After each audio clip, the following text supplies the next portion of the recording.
Okay. Welcome everyone to our, July 2025 New Jersey Business and Industry Association Business Growth Roundtable. It's episode 48. Oh my goodness. So Crazy. Wow. I know, isn't that just so hard to believe? So we are in our fifth year. Yeah. My Wow. goodness. Well, we Thank started in Great. COVID, right? Yeah, yeah, we started in COVID. How many things started in COVID? But anyway, that's a topic for another conversation. So thanks for joining us, everyone. Anthony Arena, tell us all about NJBIA and what's going on that we need to know about. I definitely will. Thank you, Donna, and welcome everyone. This is the Business Growth Roundtable, and before I get into it, I just want to give you some updates to NJBIA. If you have noticed, our website has changed. We've gone through a whole new rebranding, and it looks fantastic. And keep that in mind when you're on there. You'll see within NJBIA, we are always business at the center. So moving forward, for those of you who do not know NJBIA, trust me, you want to know us. We are the nation's largest statewide business association, representing 1/4 of all New Jersey employees, and we are here to support them and help them to create jobs. Also, we offer a lot of custom development opportunities through visibility in our magazine, our signature events, our digital ads, our podcast, and our television show, Minding Your Business. And we have other affinity partnerships that we offer, such as our healthcare, our 401 solution, and 24-hour HR support and payroll. I'm Anthony Arena, one of the executives here at NJBIA. And just to give you a couple of events before I turn it over to Donna, we have our leadership series taking place on August 19th at 9 a.m. It's going to be session number 7, networking and relationship building. And also keep in mind that you can register now for our signature event of the year, it's in our 11th season of WBLF, the Women's Business Leaders Forum, which is going to be September 17th and the 18th. It is going to be an amazing event, as always. I know that a lot of you have attended it. It's a beacon of inspiration, empowerment, and making those connections. So please, for any more information, feel free to reach out to me, Anthony Arena, and I'll drop my information in the chat. And now I turn it over to the dynamic Donna. Oh, that's a new one. I haven't heard that one yet. Thank you, Anthony. I appreciate that. You got it. So I am Donna Miller, Chief Visionary Officer and founder at C3 Works, new brand, check it out, and founder of Donna Miller Business Growth Consulting. And for over 30 years, we've been helping companies to accelerate their growth by providing support and advisory services around operations, finance, and biz dev. What we really do is we allow growing teams and business owners to work smarter by focusing on that which truly drives the business forward. And, our clients know that by bringing us in to build systems, we're all about systems that are efficient, connected, and executable, either by them or by us, they are laying the foundation for a company that will run and grow without them involved in every little detail. So if you want to talk about helping to scale your company, I'd be happy to jump on a call. So I thank you all for joining us here. And before we get into the content of our program today, a little bit of housekeeping. This is being recorded, so don't worry about taking your copious notes. We'll send you the recording afterwards. We'll give you links to the presentations and everything else. I want to, we talked about connections and networking. Anthony mentioned that when he did his intro. And the truth is, you're in a room with a whole bunch of people who are interested in the same thing that you're interested in. So I want to encourage you to use that chat window to introduce yourself and, possibly say hello to a few people. I do not want you to use the chat window for questions because this group gets kind of large. We will allow time at the end for Q&A, so please do drop your questions into that section of the Zoom webinar. We had some questions at registration, so a little bit later I'll facilitate some Q&A time with our presenter. So with that, and next month, Rachel, what are we doing next month? That's you. So CRM. Next month, we are, oh my gosh, I had it open. We're doing from click to close, aligning marketing automation and CRM for scalable growth. So if you want to increase your lead conversion rate, make sure you show up for this panel discussion. Excellent. So thank you. And so Rachel, I'm going to hand it to you to introduce our sponsors. We love our sponsors. We couldn't do this without them. And our speaker. Very good. And I'm also going to put the August event link in the chat so that you can sign up for it. Thank you, everyone. My name is Rachel Durkin. I'm with Paradigm Marketing and Design. We are a web branding, marketing, and sales enablement agency that specializes in working with clients with a complex sale. So if you're in the B2B market, professional services, or nonprofit, and it requires a human interaction to close the deal, we can ensure that we are leveraging marketing automation and marketing best practices to increase the success of your sales team, get them more meetings, and improve their closing rate. We also do branding strategies. I'm going to take some credit for the BIA launch. We were really excited to be part of that new brand. So thank you, Anthony and BIA, for letting us be included in that. Okay, and this event would not be what it is without our sponsors. So our first sponsor that I want to recognize is Summit Place Financial. They are focused on individualized attention, serving select groups of highly successful people like you who have outgrown mass market institution. Success often brings complex investment, tax, and estate planning challenges, and Summit Place offers experience, personalized, and disciplined guidance to help achieve your financial goals and help simplify your wealth opportunistically. They collaborate with trusted professionals to provide a holistic expert approach to your financial journey. Of course, they are SEC registered firm. They do not sell products, earn commission, or have quotas to meet.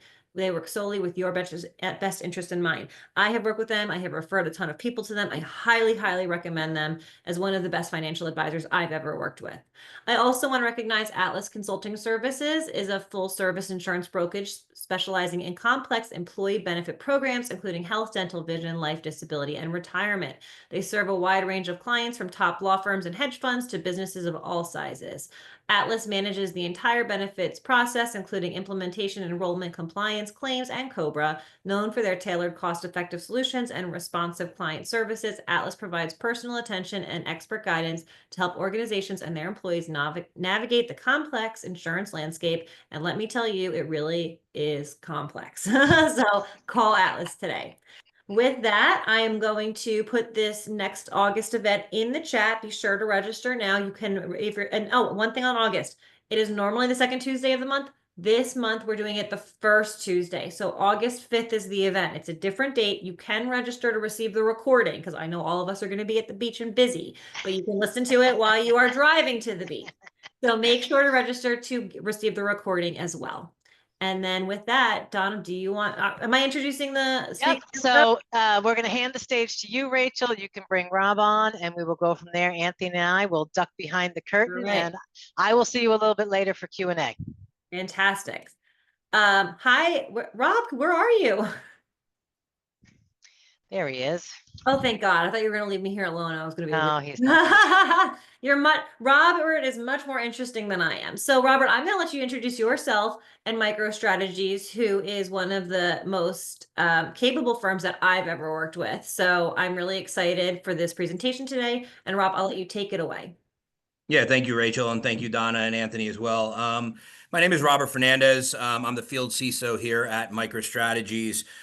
Prior to being at MicroStrategies, I was a CISO, Chief Information Security Officer for a financial service provider in New Jersey. So I've worked with highly sensitive cybersecurity information, creating cybersecurity strategies, and also technologies for heavily regulated industries.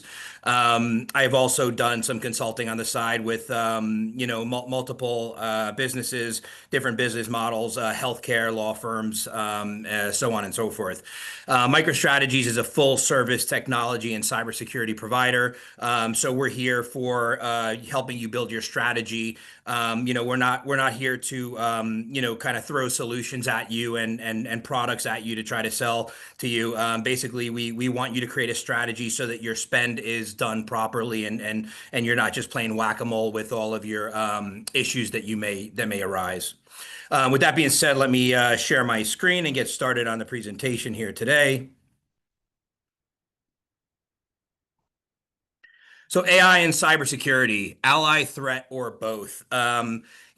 Without going too much into the details right now, I'm sure you kind of get a really good idea on where this is going and why we're having this conversation today. It seems like I speak to a lot of people, and it's kind of split right down the middle when it comes to AI. Is it good? Is it bad? Maybe it's somewhere in the middle. Maybe it's a little bit of both, and that's what we're here to talk about. So, I'm here to discuss your fears, while also trying to kind of bring you down a level and calm you down and let you know that it's not that big a deal.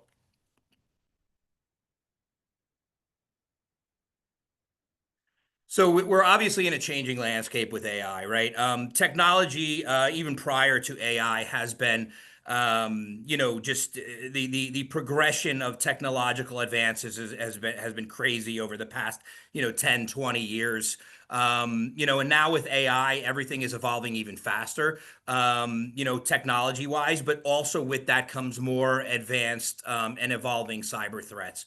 But on the good side of that, on the flip side, AI is also transforming offense and defense, right? So it's not just about the bad guys using AI to make your life miserable, right? We're also using AI to help you to help you be more productive, to help you prevent some of these attacks from happening and defend against them and so on and so forth. But really, my core message here is not that, right? My core message is that, business leaders have to stay informed when it comes to AI, right? Being overwhelmed is not going to help you in any way, shape, or form. It's kind of like when you get in your car, right? And you've performed maintenance on your car. You put your seatbelt on, you have new tires, your brakes are working. Everything's working fine on your car, right? You're going to be confident about driving that car, as opposed to, if you kind of let your car sit there for a few years, you don't get any maintenance done, you're not doing your oil changes, you get in and drive, you should be scared, right? So kind of the same concept when it comes to these technologies, these emerging technologies such as AI. You really need to kind of just, know what know what's going on in the landscape and really kind of perform that regular maintenance. And in order to perform that regular maintenance, you need to have a strategy. So AI is a cyber ally, right? So today we're already using AI in the cybersecurity space. It's automating threat detection and response. Historically, kind of before AI, SOC analysts would get an alert. They would have to manually respond to it. There would be different run books and playbooks that they would have to go step by step. This is what they do. Nowadays, we're starting to see, AI come in and automate a lot of that, right? Where the human aspect of it is still very, very important. But AI is kind of helping those SOC analysts to kind of weed out the noise, right? So, when you see the next bullet point there about reducing alert fatigue, right? So, we get a lot of alerts, right? A lot of them are false positives. A lot of them are somewhat benign, depending on the situations in your environment. And it's really one of those things that AI is coming in and it's able to kind of weed a lot of that noise out, so that you're not seeing all the false positives. You're not seeing as much of these alerts, and you're seeing kind of the things that are a little bit more important. You'll still get false positives every now, because nothing is perfect. AI is not perfect. Will it ever be perfect? Maybe, maybe not. That's a question to be seen, right? But it helps identify anomalies faster. And that, to me, is sort of one of the key points of AI, especially in the security space. We have, behavioral analytics and things like that. So we see what, is normal, right? So AI is able to come into an environment and learn what normal is in an environment a lot quicker and easier and more efficiently than humans are, right? Because we can only process data at a slow pace compared to what AI can do. AI can ingest all of the data, all the logs, ingest all this information, and then make intelligent decisions based on that data. That's where AI really shines. And one of the main places, when it comes to security, is anomaly detection, right? So if you were to go back, like looking at like ML, machine learning based endpoint protection, right? If you were to go back to, your legacy antivirus programs, right? They were usually definition based, right? So there would be a virus that would be, identified in the wild. The antivirus companies would then create a definition to be able to sort of put a fingerprint on that specific virus. And then when that specific fingerprint is seen on your machine, the antivirus program is able to detect it, right? Nowadays, we've gone way past that, right? Your typical antivirus is no longer good enough. It just isn't.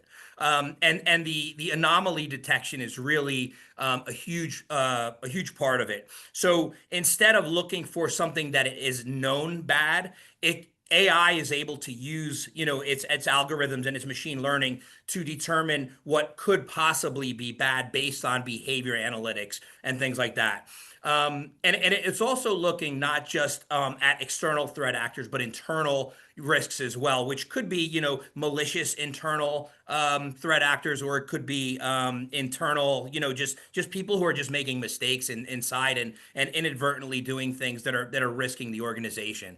But that's where AI does a really good job. It's able to come in and learn what normal is in your environment. And then when those little anomalies occur, it's able to chain them together, right? Because one anomaly might not be a huge deal, but when you start chaining the anomalies together, then it starts to create a bigger picture and say, hey, something really bad is going on here. And AI is really good at doing that. But again, as we as defenders are using AI to help prevent and protect and defend, the threat actors are also using it as a cyber weapon, right? We've already seen numerous deepfake social engineering, where they can take a very small segment of somebody speaking like myself right now on a video, and then use that and make it do things and say things in my own voice with my own imagery, and say things that I've never said, right? This is something that is, we've seen it already. It's been done already in the past, and it's probably just going to keep getting better as AI gets better. And I'm sure you've all seen them on the news. That's kind of one of the, the flashy things that people like to often talk about on the news, is that, creating these AI deep fakes. But also some of the things that happen quite kind of more often than the deep fakes are the automated phishing, vulnerability discovery, and exploit scripting, right? So what do I mean by that? So think about the old phishing emails when you used to get the email from, the Prince of Nigeria, right? And there's this great investment opportunity, and it's trying to scam you out of money. And then you got into some of the phishing emails that are trying to replicate legitimate businesses, but there's always something where there's something that's misspelled, or something isn't quite right with the language. And this was prior to AI. Nowadays, these threat actors that come from foreign countries that don't really know the English language well are able to just use AI and use things like ChatGPT to create these narratives and create these emails that look very convincing. They look almost identical to, the real business emails. So that's one of the things that we're seeing quite a bit of with AI as far as threat actors using it against us. The same thing is vulnerability discoveries and exploit scripting. They kind of go hand in hand, is that AI tools are now able to, scan the internet at scale a lot quicker than a lot of the tools that we've had, and then also identify different vulnerabilities in your infrastructure, if any of it's public facing or things like that, or even if they've already gotten a foothold into your environment somehow, and now they're doing reconnaissance within your environment, so they're trying to learn about your environment, so they can use AI to create a better snapshot, a better picture, and actually show them the attack paths, where they can be successful, and more efficiently, and work more efficiently within your environment. So AI is being used for a lot of those things right now. And then when looking at these vulnerabilities, a lot of vulnerabilities that come out don't have active exploits made for them. So a lot of threat actors now are using AI to actually say, hey, write me an exploit script that I can use to exploit this. So even the coding part of it is being done a lot by AI. So because of this, we're starting to see a lot more threats against us. And one of the biggest things that we've been seeing quite often is ransomware threats. We've seen numerous accounts of companies that are just constantly being bombarded with ransomware and things like that. And it's very concerning at the rate that we're seeing it. But ransomware is probably one of the biggest things that our security industry is seeing today. And it's not going to go away. And AI, and also the business model that a lot of the ransomware threat actors are taking has evolved, right? So a lot of them are doing ransomware as a service. So like you can go onto the dark web with no technology skills, with no scripting skills, with no hacking skills, and you can sign up for a service. You can put in a bunch of email addresses. It'll automatically go out and send phishing emails to those people. It'll grab them, a few, like, even if it gets, 1 out of 100, and then they click on it, then they're going to get hit with ransomware, and it's delivered right through this ransomware as a service, business model. So there's a lot of things that we're seeing that's kind of really pushing the, the threats that we're seeing nowadays. But, it's always, like I said, it's two sides to the same coin, right? It's security teams are using AI to protect, threat actors are using it to exploit, right? I've been through that. But this is not unique to AI, right? So there's all this, hot takes and talks and all this, emergency and fear and AI is going to save the world, right? None of this is really unique to AI, right? The difference with AI is that it's just moving so much quicker than a lot of the other things that we've seen. So that's kind of really the biggest differentiator here. But, threat actors, defenders using the same tools to defend, and threat actors using the same tools to attack. That's been going on for decades, right? I mean, you could even think about this as, a hammer can be used to harm somebody, or it can be used to build a house, right? So everything is a tool, right? And it just depends on how it's used, right? So if this is not at all unique to AI, this is very common. You're going to always see these tools that help us with productivity, that help us with our efficiency, that help us get things done. And just like the good guys are going to use them, so are the bad guys. So in the security space, where are we using AI? So, I mean, and this has been going on for at least over a decade now. Email security. AI is able to scan all the emails coming in, going out. Again, going back to what I mentioned earlier, anomaly detection, discovering anomalies, seeing those anomalies. And it's not just looking at one factor or another. It's looking at everything and tying them together to create a risk score.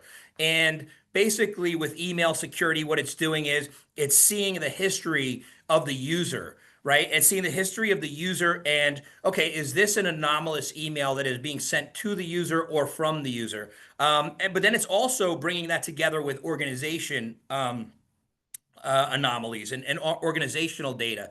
So not only is it saying, okay, did this user ever receive an email from, xyz.com, but has anybody in the entire organization received an email from xyz.com? Okay, so maybe not. So it's just to this one directed user. So now it's going to say, okay, this is even a much higher anomaly because we've never even seen it in the environment.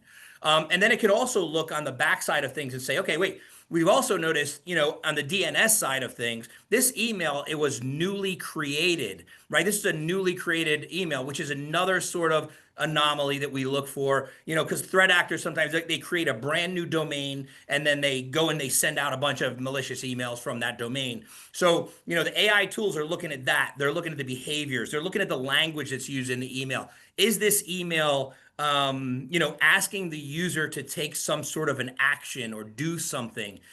What's going on in this email? It's looking at all the contextual information. It's looking at the IP sources from behind the scenes. Where is this email server located? Is it coming from a foreign email server? Is that foreign email server in a heightened area that we should be concerned about?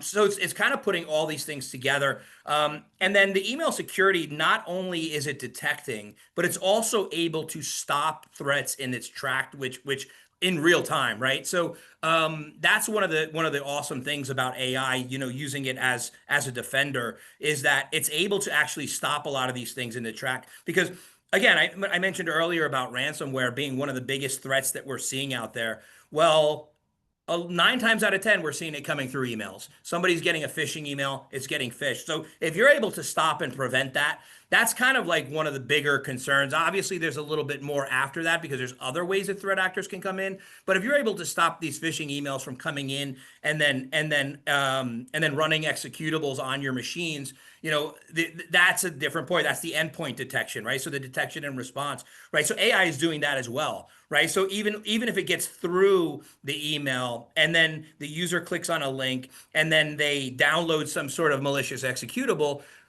AI is able to stop it a lot quicker than a security analyst would, or a legacy antivirus program would, right? So these are all great ways that AI is helping us. SIM tools, that's security incident and event management. So that's basically a tool where you send all your logs into it, and you're able to see your logs from your mail server, from your accounting server, from your cloud instances, so on and so forth. So you're basically ingesting all of your logs, even firewall logs, and then it kind of it brings those all together, right? Where you can sort of triage that information together to create a bigger picture. Historically, that triaging was done by a SOC analyst. Nowadays, a lot of that triaging, or at least a lot of the heavy lifting of it, is done by AI, by machine learning. So now we're seeing, and because of that, everything is done a lot quicker, and we're able to see these red flags a lot sooner than we used to be.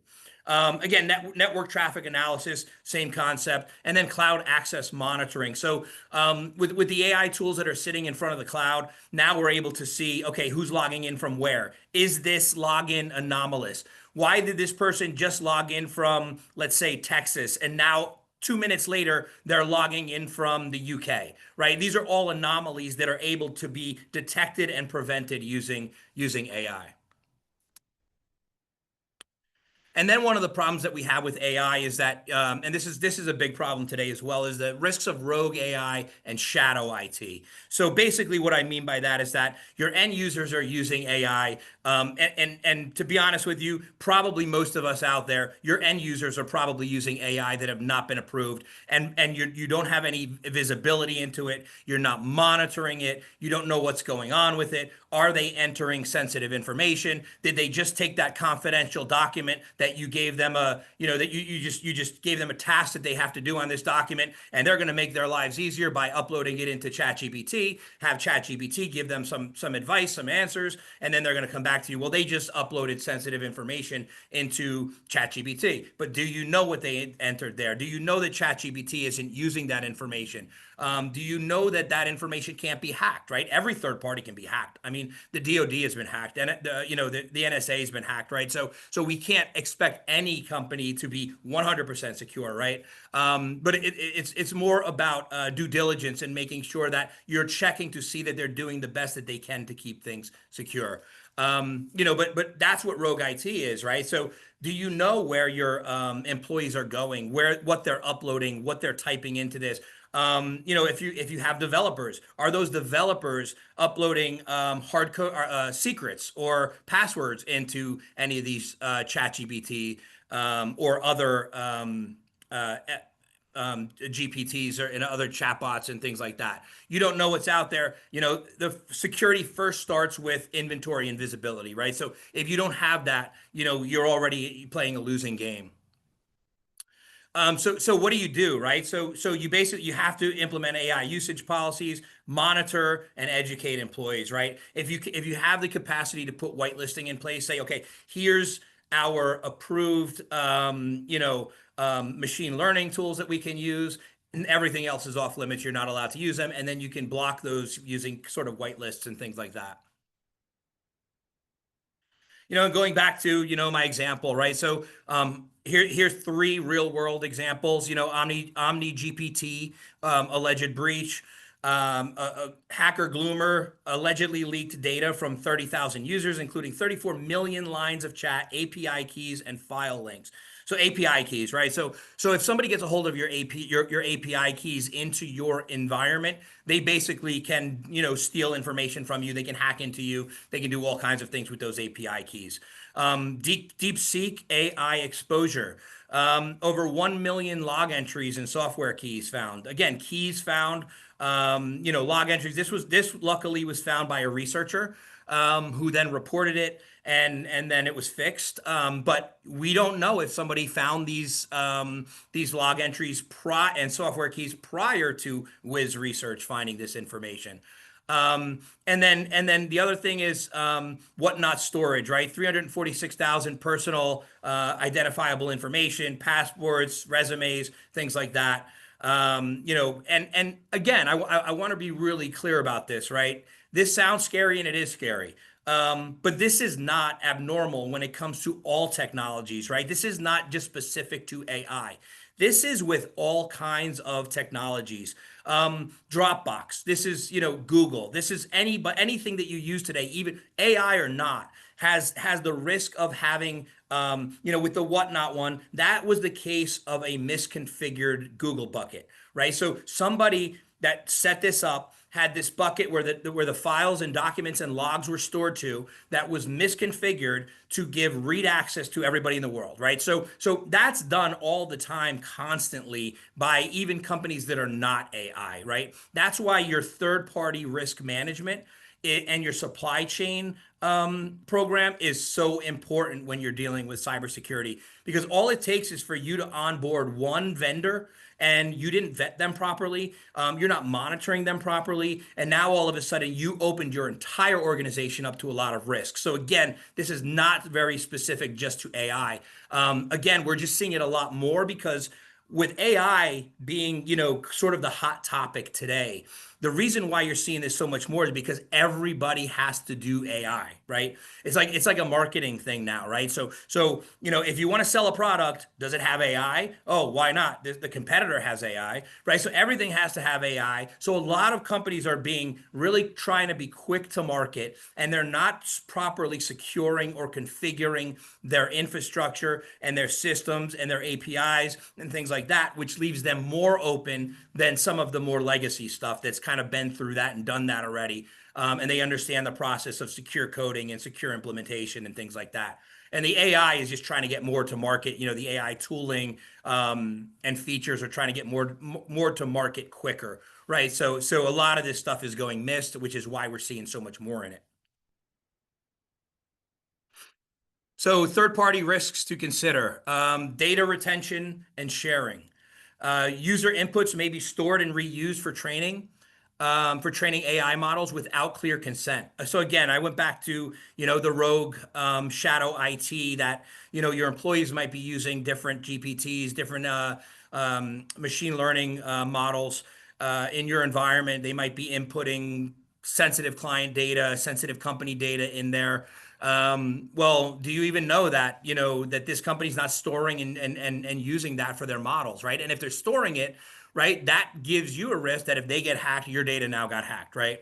There's security vulnerabilities, like I mentioned earlier, misconfigured buckets, improper security controls, lack of encryption, things like that, right? Do you know that that these third-party GPTs that you're using are not, they don't have security vulnerabilities? How do you know if you don't know which ones they're using? How do you know if you're not vetting them properly? And then unclear data ownership. Many AI platforms reserve the right to reuse your submitted data, right? So if they're learning from it, they can reuse it. Maybe they're sharing it. There's a lot of services out there that you, just by using their service, you agree to acknowledge that they can share your data with other third parties. So really, again, this goes back to, this is not new, right? It's just new because it's AI, right? But it's not new in general, because this all goes back to third-party risk management. You always should review all your vendor contracts, AI or not. You should ensure that they're using, the proper security controls, the proper security configurations that match with your internal security requirements. And in the case of AI, make sure you have an internal AI policy in place that governs this, for the AI use. I feel like AI, sometimes it came to market so quickly to us that it kind of fell through the cracks when some of the governance and leadership within the organization said, hey, we need to make sure we have a policy about that users cannot use this, like similar to like an acceptable use policy for how they're supposed to use the internet, what they're allowed to do with their computer and their compute resources internally within their organization. And because AI basically was thrown at us so quickly, a lot of companies seem to miss that and don't have anything in place where that. They're not doing training. They don't have the knowledge of what users are using, and so on and so forth.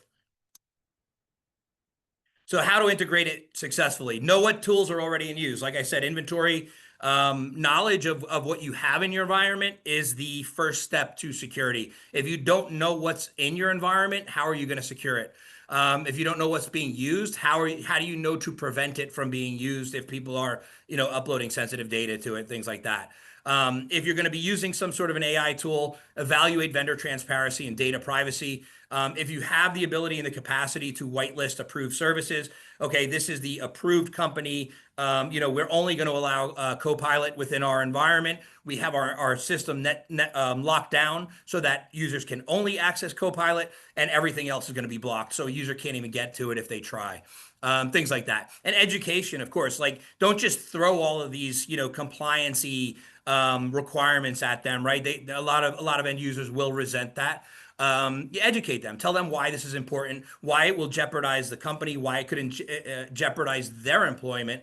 And it's going to affect everybody in the long run, because whenever you speak about a data breach, we always talk about the dangers of the data being leaked, and what happens when the data gets ransomed or the data gets leaked. But behind every single data leak or data breach or ransomware event, there's always a human or multiple humans that are being affected by that. That's why cybersecurity is much more than just technology and data. It's about protecting the humans. I mean, think about a company, you have a lot of small businesses that they get hit with ransomware. They can't afford to stay afloat and they go out of business. Think about all the employees for that company. Think about the business owners that spent their lives building that company. They're all going to lose something. If you bring it to the extreme in the healthcare industry, in the hospitals, a hack of critical, medical devices could literally kill people.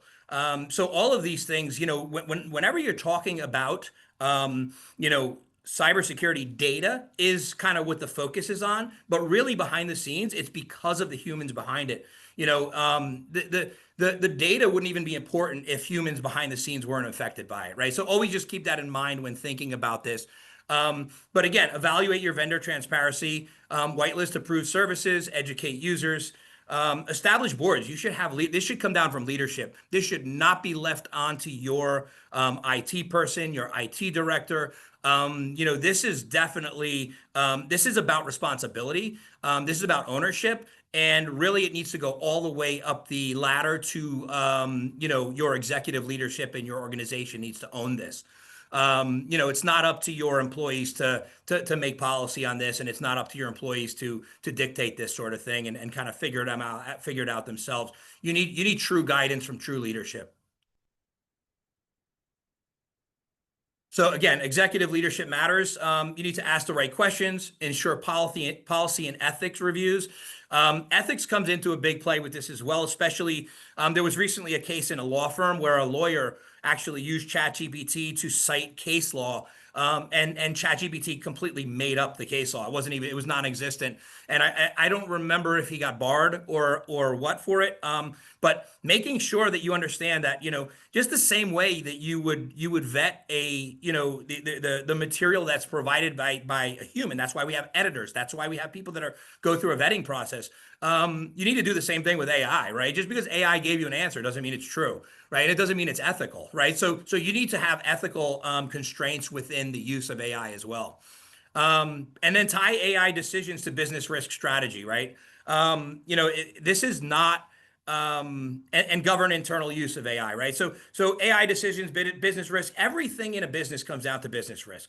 Cybersecurity comes down to a business risk. Trying to prepare for a natural disaster like a hurricane comes down to a business risk, right? You as the business owner, and this is why executive leadership is so important in all of these conversations, is that everything in your business comes down to business risk, right? It's not your IT director. It's not like your IT director or your IT manager or your HR manager. Like they're supposed to help guide your leadership to give them the information they need to know to make the right decisions. But ultimately, it's leadership's decisions that really matter when it comes down to business risk. And everything has to do with business risk.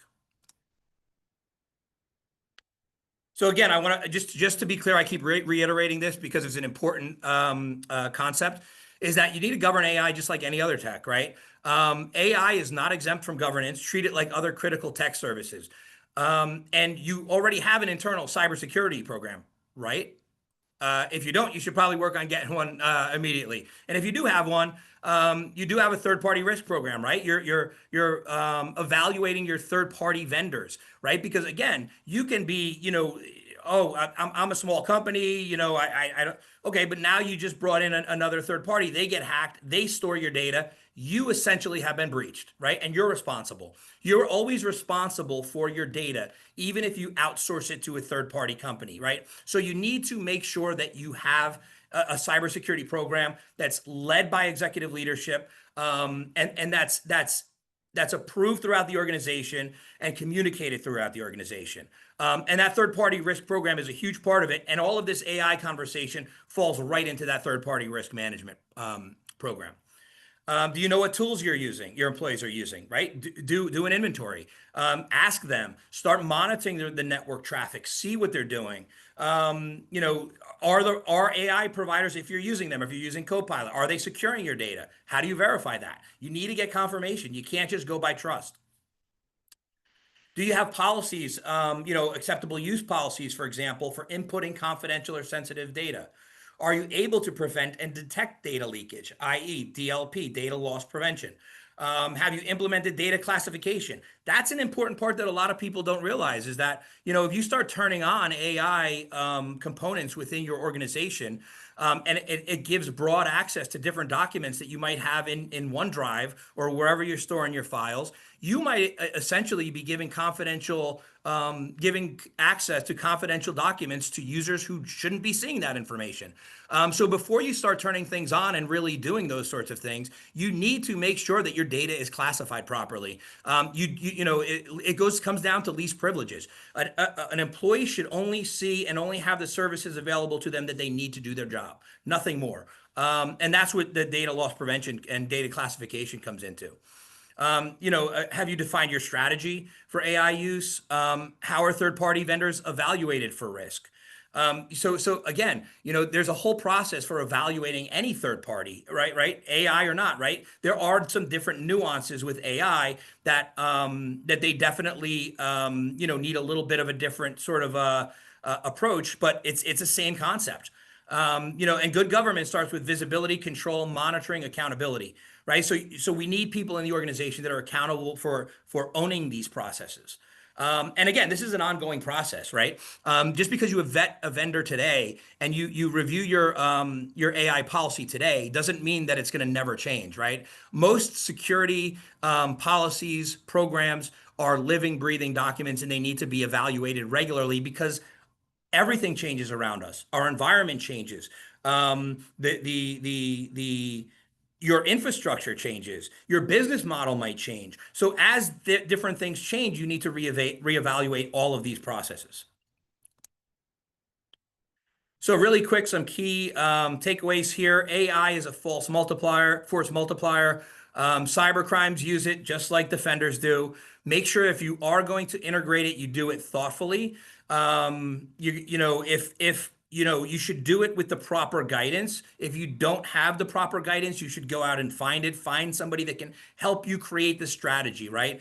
And I've probably repeated myself a million times here. Creating that strategy is not just about AI, right? AI has different caveats that do make it a little bit more complex, but anytime you introduce anything new into your environment, you should do it based on your business risk strategy, right? So you need to have that strategy. Everything comes from strategic planning. And then if you have that in place, things will be a lot easier for you when any new technology, whether it's quantum computing or AI or anything else comes out. And make sure you're governing properly, internal and ethical use. And then lead with clarity, not fear. Like I started off my original slide, right? This is not about fear. This is about, are you prepared for this world that we live in when things are changing so rapidly or not, right?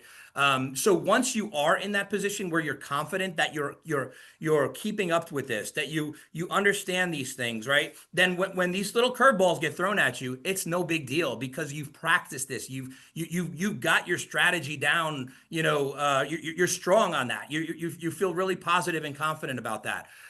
So it all comes down to business strategy, right? And that business strategy is always based on business risk. So with that being said, I'm done talking for now, unless anybody has any questions for me.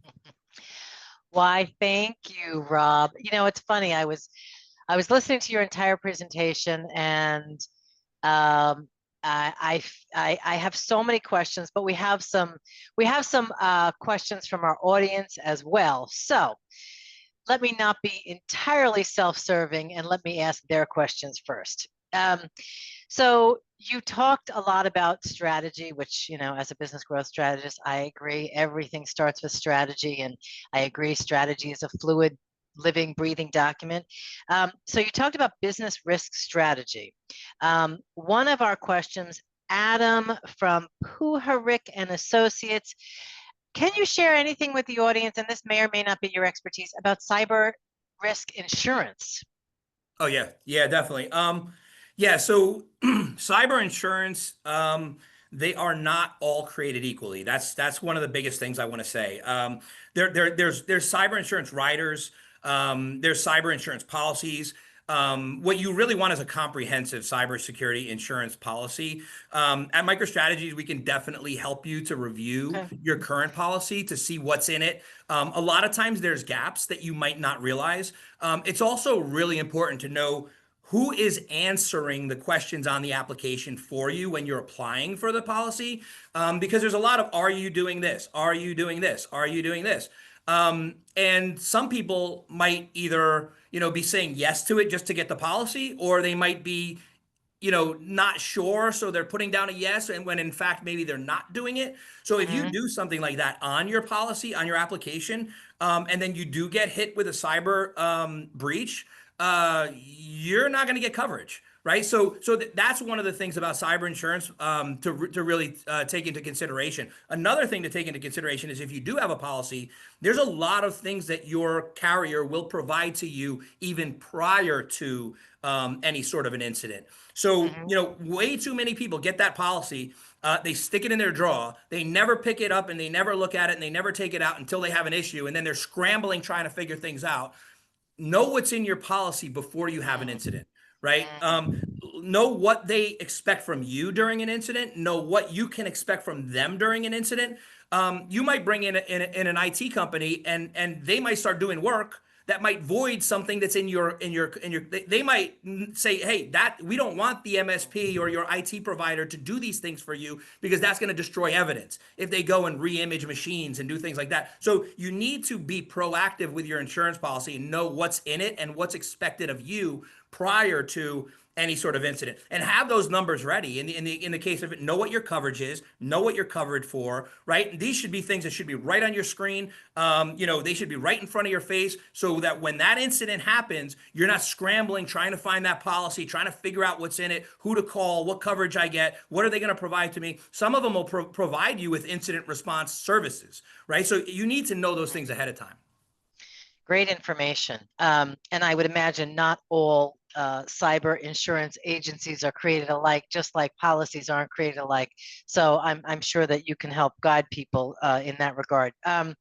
Another question here, and this is pretty specific. This may be a follow-up phone call for you. Nicola Foggy from Cross State Credit Union. How can financial institutions use AI to combat financial or payment fraud? Yeah, so that's currently being used quite. Like I mentioned earlier, I come from a financial service background. There are numerous ways that behavior analytics is obviously one of them. We see a lot of this where if your card is used in two different locations that are impossible to travel to under a certain time frame, it'll automatically flag it. There's other sort of, again. I sort of kind of repeat myself with this a lot because, okay. A lot of people don't realize that there's a lot of things like the whole way that AI uses to learn normal behavior and detect anomalies is kind of across the board with everything, right? Whether it be in cybersecurity network monitoring or whether it be in financial fraud monitoring. So that's exactly what it's doing in the same thing with financial services, right? Is that it's able to learn what normal behavior is of your users. And then when it starts seeing these little flags where, like I said, one flag might not be a big deal. It might just be, okay, this person did something they didn't usually do, no big deal. But it's this flag plus this flag plus this flag. Now we start having a chain together. Now, hold on, let's freeze this card, let's block it, let's call up the user, things like that, right? So there's a lot of ways that this sort of thing is happening, you know, and it happens similarly across other networks. And there's tools out there specific for, you know, credit card processing, bank transactions, that will also apply to that. So it really depends on the unique situation, the way the you know, the credit bureau or the bank is using these financial transactions. But there's a lot of solutions that are out there for that specific issue. Gotcha. Thank you. Okay, dropping company size down a little bit. So my company, I have like 20 people. You know, we have outsourced IT and, you know, managed service. One of the things I think a lot about is, and this is a me question, is everything, you know, years ago we had a server. We don't have a server anymore. Everything is in the cloud. I've often wondered, is there more exposure for one platform versus another? For instance, SharePoint and Office 365 versus, say, hosting everything you have in Gmail. Are we finding that different platforms have better or more risk or less risk? I'm gonna say no to that. Okay. A lot of times it comes down to opportunistic attacks, where, you know, it just so happens that it's Google and not AWS, or vice versa. You know, so a lot of times it's opportunistic. When you are in the cloud, obviously you're in a public service, so they're constantly always being attacked. But really, kind of going back to my earlier comment, it really comes down to strategy, right? You know, you brought up a really great point, Donna. We used to have our servers behind a firewall. You know, they were in a fortress, so to speak, right? And we would protect everything inside. Excuse me. Everything inside was trusted and good. Everything outside is bad and evil, right? So we had this fortress that we're protecting, right? We're not in that world anymore, right?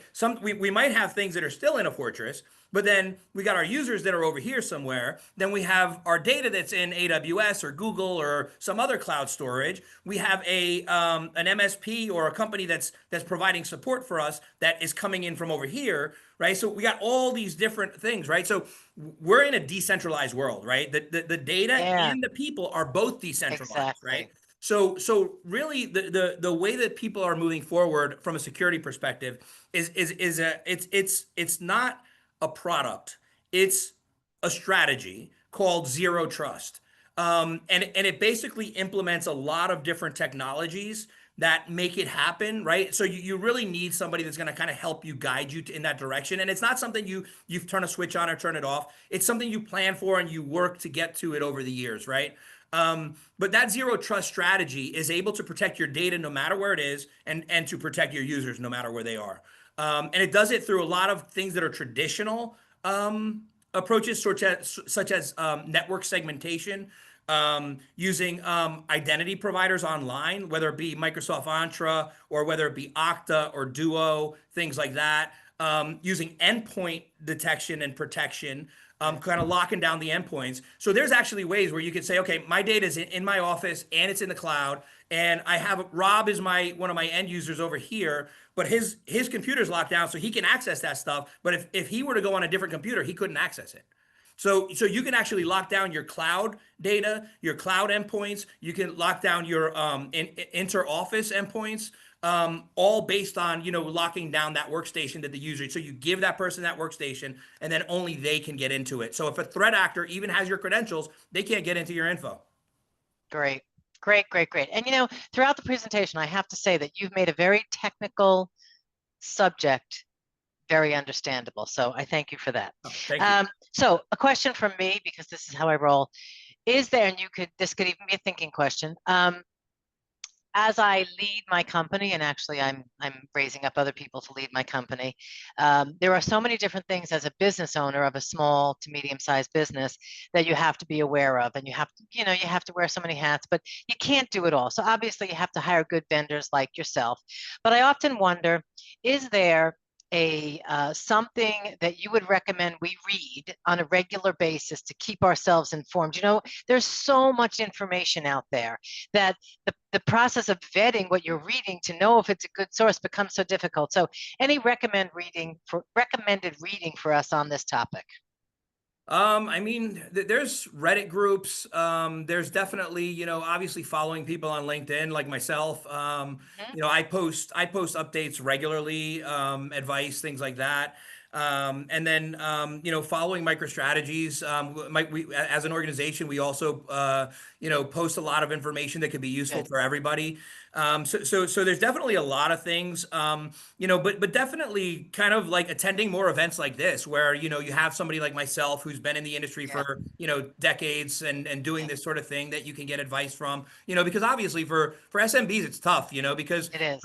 you know, it's either, you know, not approachable, but from a cost perspective, right? Or there's not a lot of companies that are really, you know, catering to the smaller businesses, and some of the ones that are not really giving the best advice because, you know, they're kind of trying to fill in a niche that doesn't you know, that they don't really fit into, right? So but yeah, it's definitely, you know, I would say attending events like this, if you go, you know, and look for different, you know, security speaking events, attend those events, things like that. But as a leadership, there definitely should be more resources for small, medium businesses because, you know, I'm a strong believer that SMBs are kind of like the cornerstone of our society, and it's there needs to be more resources for I appreciate SMBs. that. Yeah, I mean, what we've done internally is probably unintentionally, you know, we do have a usage policy, we do monitor, but really all of that is in the form of communicating as a team. So, you know, if somebody gets something and we've gotten better about, you know, I'll get these emails that look so legit, and then, you know, they're not. So we share all of that so everybody knows what's going on, and we do that in real time so that everyone's aware. Okay. From one more question. I think we have time for one more question. From, this might be a bit of a lob, from Russell Richter at Sills, Cummins, and Gross. What are the 5 C's in security? So that's actually an interesting one. So the 5 C's in security is not necessarily a kind of like a framework or anything like that. So, for example, cybersecurity, there's a lot of frameworks, right, that have been implemented by like NIST. You know, NIST CSF has a framework. There's a CIA triad. You know, but that is sort of less of a framework one and more of a kind of like a reminder of people of what to do, right? So really the 5 C's are change, right? That things are always going to change and you need to be able to adapt. Compliance is that obviously you need your compliance. You need to be, do you have regulatory compliance? Do you have contractual compliance? Do you have things like that you need to adhere to? And one of my key comments when it comes to compliance is if you don't document it, you're not doing it. Right. So whenever it comes down to compliance, you have to document everything you're doing. Right. Another thing is cost. Right. So making sure that, you know, there's always has to be a balance with security. Right. You could be, you know, somebody who looks through the lens of security like I do. I see everything in a security lens. Right. But I also understand the importance of productivity. Right. And I also understand the importance of ROI, right, and things like that, right? So you have to determine the costs, and this goes back to what I mentioned earlier about, you know, risk mitigation and having you know, a risk program at your organization. You need to balance that risk. Okay, if I get hit by this cyber attack, it's going to cost me X, and it'll cost me Y if I want to try to mitigate for it, and Y costs more than X, then why am I going to do it, right? So you need to have an approach where you're making the educated decisions on cost. And then obviously ensuring that everything that you have is covered. So coverage being the 4th one. And then the 5th one being continuity, making sure that you can continue your business in the event that you have been attacked and things like that. But one thing I'd like to say about this is that, you know, because security is complex, you know, there's a lot of these sort of acronyms and people come up with all these ideas, right? Trying to simplify it, right? It's not simple, right? It really is not simple. You know, it is a hard thing to understand. You have to sort of eat, live, breathe it to really understand it. And my recommendation is, you know, find somebody to help you navigate through that world, whether it be a part-time consultant, doesn't have to be a full-time CISO where you're paying a huge salary. but find somebody that can guide you and navigate you through that world, that you can maybe reach out to, you know, a couple times a month when you have a question about something going on in your business. If you're thinking about implementing a new accounting system, reach out to that person, you know, have somebody like that around. And I think that's kind of the approach. Is like there's a lot of these sort of little jargons and acronyms that kind of try to simplify the process, but it's not easy. And if you make the wrong move, you really could risk your business. Great advice. And I think it's great to just say it's not simple. It's not. And we have to surround ourselves with people who are way smarter than us, and anyone would be smarter than me on this particular topic. But one of the things we said, and we're at the top of the hour, so we need to wrap. But one of the things we talked about when we promoted this program was there is an executive cheat sheet with 10 questions to ask your IT provider right now. Can I suggest that we put that in our follow-up email? Can we get that from you, Rob? And then we'll include it in the follow-up. Yeah, sure. Do you want me to share it really quickly, or is it too late for that? Well, we're at time, so we'll Okay. send it out when we do the follow-up. So I want to thank you all for joining us. Rob, how does our audience reach you if they want to consult with you? Just send me an email, rfernandez, that's Fernandes. A lot of people put the Z on the end. rfernandez at microstrat.com. That's microstrat.com. Awesome. So thank you very much for great presentation, timely information, and we will hope to see you at the next Business Growth Roundtable. Thanks, everyone. Have a great day. Thank you.